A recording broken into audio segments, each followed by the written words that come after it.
10ാം ക്ലാസ്സിലെ അടുത്ത ചാപ്റ്ററാണ് സബ്സെ ബഡാ ഷോമാൻ. ലോകത്തിലെ ഏറ്റവും മികച്ച ഷോ നടത്തുന്ന മാൻ എന്നുള്ളതാണ് ചാപ്റ്ററിൻ്റെ മീനിങ്. നമുക്ക് പാഠത്തിലേക്ക് കടക്കുന്നതിന് മുമ്പ് മനസ്സിലാക്കുക, ഇതൊരു ജീവചരിത്രമാണ്. അപ്പോൾ എന്താണ് ഈ ചാപ്റ്ററിൽ പറയുന്നത് നമുക്ക് നോക്കാം. സബ്സെ ബഡാ ഷോമാൻ, ഇത് ഗീത് ചതുർവേദിയുടെ ജീവചരിത്രമാണ്. गाते गाते अचानक माँ की आवाज़ फटकर फुसफुसाहट में तब्दील हो गई.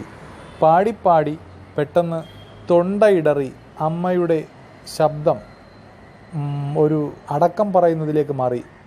അതായത് നമ്മുടെ ചാർലി ചാപ്ലിൻ്റെ അമ്മയാണ് പാട്ട് പാടുന്നത്. അവരുടെ തൊണ്ടയിടറി ഒരടക്കം പറയുന്ന രീതിയിലേക്ക് മാറി. ലോഗോം കോ ലഗാ കി മൈക്ക് മേ കുച്ച് ഖരാബി ആ ഗയി ഹൈ. ആൾക്കാർക്ക് തോന്നി മൈക്കിൽ എന്തോ തകരാറ് സംഭവിച്ചിരിക്കുകയാണെന്ന്. പർ ഫുസ്ഫുസാഹട്ട് ജാരി ഥി, എന്നാൽ അടക്കം പറയുന്ന ആ രീതി തുടർന്നു. ലോക് ചില്ലാനെ ലഗെ, ഇത് കേട്ട ജനങ്ങളെല്ലാം കൂകി നിലവിളിക്കാൻ തുടങ്ങി, അലറി വിളിക്കാൻ തുടങ്ങി. കഹീം സെ കുച്ച് ലോഗ് മ്യാവ് മ്യാവ് കി ആവാസ് നിക്കാലിനെ ലഗെ, എവിടെ നിന്നോ കുറേ ആൾക്കാർ മ്യാവ് മ്യാവ് ശബ്ദം പുറപ്പെടുവിക്കാൻ തുടങ്ങി. ഇസ് അഭദ്ര ഷോർനെ മാം കോ സ്റ്റേജ് സെ ഹട്നെ കോ മസ്ബൂർ കർ ദിയ. ഈ സുരക്ഷിതമല്ലാത്ത ഈ കൂകി വിളിക്കലും ശബ്ദങ്ങളും അമ്മയെ ആ വേദിയിൽ നിന്ന് മാറുവാൻ നിർബന്ധിതയാക്കി. ചാർലി കോ വ അക്സർ അപ്പനെ സാത്ത് തിയേറ്ററിലെ ജാത്തി തി.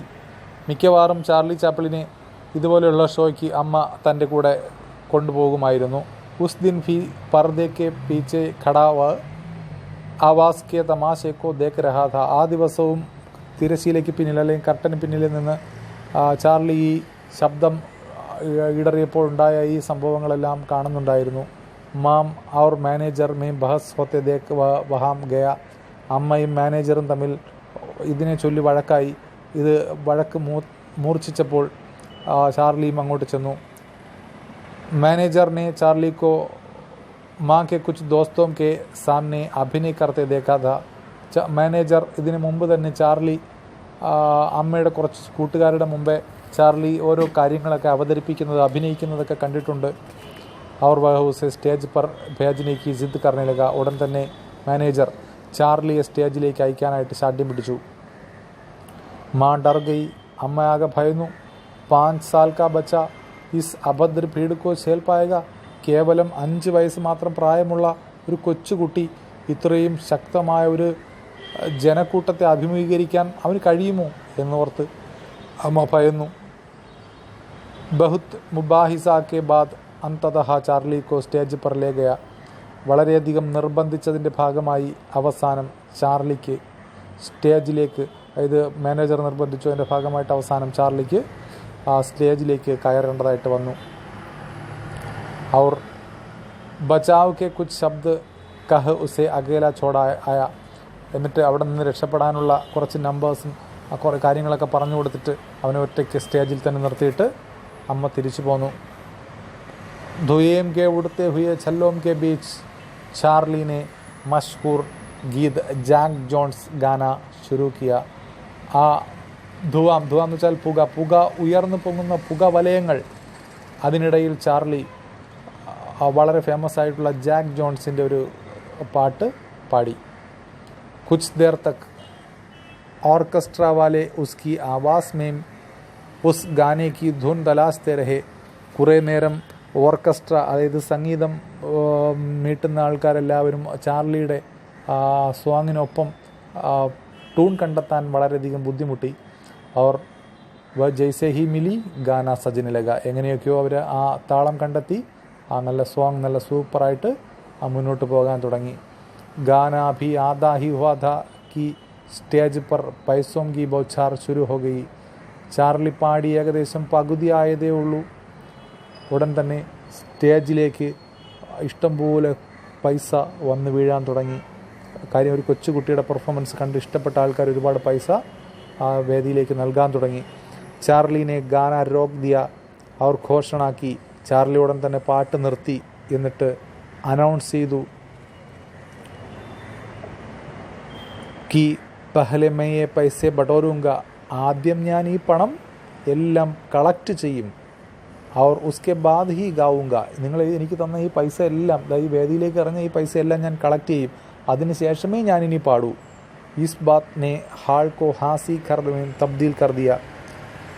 ചാർലിയുടെ ഈ വാക്കുകൾ ആ വേദിയിലുണ്ടായിരുന്ന ജനങ്ങൾ കേട്ടതും അവരെല്ലാം വളരെയധികം ചിരിക്കാൻ തുടങ്ങി. ചിരിയരങ്ങായി മാറിയ ആ വേദി.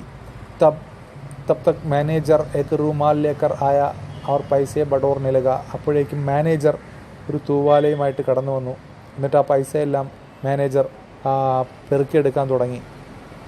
चार्ली को लगा कि मैनेजर खुद पैसा रख लेना चाहता है. ചാർലിക്ക് തോന്നി മാനേജർ സ്വയം ഈ പൈസയെല്ലാം എടുത്തുകൊണ്ട് പോകാനുള്ള പരിപാടിയാണ്. उसने यह बात शिकायती ലഹജെ മേം ദർശകോം സെ കഹ്ദി. ഉടൻ തന്നെ ചാർലി, അവൻ കൊച്ചുകുട്ടിയാണ്, അവനൊരു പരാതി എന്ന രീതിയിൽ കാഴ്ചക്കാരോട് ഇക്കാര്യം ഉടൻ തന്നെ മൈക്കിലൂടെ വിളിച്ചു പറഞ്ഞു. ഹാസി തബ് ഔർ ബഡ് ഗൈ. അപ്പോഴേക്കും ഇത് കേട്ട ആൾക്കാർ, അതായത് മാനേജർ എൻ്റെ പൈസയൊക്കെ ദോ മോട്ടിച്ചുകൊണ്ട് പോകുന്നു എന്ന് പറഞ്ഞപ്പോഴത്തേക്ക് ആൾക്കാരെല്ലാം വീണ്ടും അട്ടഹസിക്കാൻ തുടങ്ങി, ഭയങ്കരമായ ചിരിക്കാൻ തുടങ്ങി. ജബ് रूमाल की पोटली में बंदे पैसे बैक स्टेज की ओर जाते मैनेजर के पीछे चार्ली व्याकुलता से ले गया. ആ റൂമാല തൂവാലയിൽ പറക്കിയെടുത്ത ആ പോട്ടിൽ ആ പാഴ്സൽ, അതേ പൊതി ബാക്ക് സ്റ്റേജിലേക്ക് മാനേജർ കൊണ്ടുപോയി. ആ മാനേജറുടെ ഒപ്പം ചാർലിയും പിന്നാലെ കൂടി. ജബ് തക്ക് മാനേജറിനെ വ പോട്ട്ലി മാങ് കെ ഹവാലെ നഹി കി വ നഹി ലൗട്ട. ആ പൊതി അമ്മയെ ഏൽപ്പിക്കുന്നത് വരെയും അവൻ മടങ്ങി വന്നില്ല. അമ്മയുടെ കൈ കൊടുത്തപ്പോഴാണ് ചാർലി അവിടുന്ന് തിരിച്ച് വീണ്ടും സ്റ്റേജിലേക്ക് കടന്നു വന്നത്. ചാർലിനെ ജനതാമേം ഗുദ്ഗുദി ഫൈലാദി ഥി. ചാർലി ജനങ്ങളുടെ മനസ്സിൽ ആവേശം നിറച്ചു. ഉസ്കെ ബാദ് ഉസ്നെ ദർശകോ സെ ബാത്ചീത് കി. അതിനുശേഷം കാഴ്ചക്കാരോട് അവൻ സംസാരിച്ചു, നൃത്തിക്കിയ, ഡാൻസ് ചെയ്തു. അവർ അപ്നി മാ സഹിത് കൈ ഗായകോം കി നക്കൽ ഉതാരി. തൻ്റെ അമ്മ ഉൾപ്പെടെ പല ഗായകരെയും അനുകരിച്ചു. മുബാഹിസാമേം ഉസ്നെ थोड़ी देर पहले फटी माँ की आवाज़ और उसकी फुसफुसाहट भी നക്കൽ ഉതാരി. അതായത് കുറച്ച് മുൻപ് അമ്മയുടെ ആ തൊണ്ട ഇടറിയ ആ കാര്യവും ആ സ്വരവും അവൻ അതുപോലെ തന്നെ അനുകരിച്ച് കാണിച്ചു. ലോകോമേം ടഹാക്കോം കി ഹിസിദാരി ഹുയി. ജനങ്ങൾ ഇതെല്ലാം കേട്ട ഒരുപാട് അട്ടഹസിക്കുകയാണ് ചെയ്ത്. അവർ സ്റ്റേജ് പർ ജംകർ പൈസ ബരസെ. സ്റ്റേജിലേക്ക് ഇഷ്ടംപോലെ പൈസ ആൾക്കാർ വാരി എറിയുകയും ചെയ്തു. അന്തമേം മാം ജബ് ഉസെ ലേനെ ആയി തോ ദർശകോനെ ദേർ തക്ക് ഖഡേ ഹോക്കർ താലിയാം ബജായി. അവസാനം അമ്മ അവനെ വിളിച്ചുകൊണ്ട് പോകാനായിട്ട് സ്റ്റേജിലേക്ക് വന്നു. അപ്പോൾ കാഴ്ചക്കാരെല്ലാവരും എഴുന്നേറ്റ് ഒരുപാട് നേരം കൈകളടിച്ചു. കൈ ലോഗോനെ മാ സെ ഹാത്ത് മിലാക്കർ ഉസ്കി ചോട്ടെ ബച്ചേക്ക് താരീഫ് കി. ഒരുപാട് ആൾക്കാർ ഷേഖ് ഹാൻഡ് കൊടുത്ത് അമ്മയെ എന്ത് ചെയ്തു, ആശംസിച്ചു അല്ലെങ്കിൽ പ്രശംസിച്ചു. ഇത് നിങ്ങളുടെ കൊച്ചുകുട്ടി വളരെ മിടുക്കനാണെന്ന് പറഞ്ഞ് ഒരുപാട് അഭിനന്ദിച്ചു. ചാർലി സ്റ്റേജ് പർ പഹലി ബാർ ആയ और മാം ആഖിരി ബാർ. ശരിക്കും പറഞ്ഞാൽ ചാർലി സ്റ്റേജിൽ അന്ന് ആദ്യമായിട്ടാണ് കടന്നു വരുന്നത്. ആദ്യമായിട്ടാണ് അവനൊരു സ്റ്റേജ് ഷോ ചെയ്യാനുള്ള അവസരം ഉണ്ടായത്. എന്നാൽ അമ്മയ്ക്ക് ഇത് അവസാനത്തെ ഷോ ആയിരുന്നു. എന്ന് വെച്ചാൽ അമ്മയ്ക്ക് പിന്നീട് ഒരിക്കലും സ്റ്റേജിനെ അഭിമുഖീകരിക്കേണ്ടി വന്നില്ല, അല്ലെങ്കിൽ ആഹാരത്തിന് വേണ്ടി ഇങ്ങനെ ഒരു ഉപാധി സ്വീകരിച്ചിരുന്ന അമ്മ പിന്നീട് ഒരിക്കലും ഒരു ബുദ്ധിമുട്ടും അനുഭവിക്കേണ്ടി വന്നില്ല. ചാർലി പിന്നെ കുടുംബത്തിൻ്റെ ഭാരം അവൻ തന്നെ ഏറ്റെടുക്കുന്ന ഒരവസ്ഥയിലേക്കാണ് പോകുന്നത്. കാര്യം അവൻ അത്രത്തോളം ക്ലിക്കായി, അവൻ്റെ ഷോ അത്രത്തോളം ക്ലിക്കായിട്ടുണ്ട്. ദുനിയാക്കെ സബ്സെ ബഡാ ഷോമാൻ കാ വ പഹല ഷോ ഥ. ലോകത്തിലെ ഏറ്റവും മികച്ച ഷോമാൻ്റെ ഫസ്റ്റ് ഷോ ആയിരുന്നു ഇത്. ഉസ്നെ ജന്മ ലേ ലിയാ ഥ. ശരിക്കും പറഞ്ഞാൽ അവൻ ഈ ഒരു പ്രോഗ്രാമിലൂടെയാണ് ജന്മം കൊണ്ടത്. അവൻ ജന്മമെടുക്കുകയായിരുന്നു ചെയ്തത് ഈ ഷോയിലൂടെ. ഓക്കെ, അപ്പോൾ ഇതാണ് ചാർലിയുടെ ജീവനെ ഒരു കൊച്ചുകുട്ടിക്കുണ്ടാകുന്ന ഒരു അനുഭവത്തെക്കുറിച്ചിട്ടാണ് ഈ ചാപ്റ്ററിൽ പറയുന്നത്. ചാർലി എന്ന് പറയുന്ന ലോകോത്തര ഹാസ്യകാരൻ. ഓക്കെ, മനസ്സിലായിട്ടുണ്ടെങ്കിൽ ചാനൽ സബ്സ്ക്രൈബ് ചെയ്യുക. ദയവായി എല്ലാവരും സബ്സ്ക്രൈബ് ചെയ്യുക. Okay, thank you.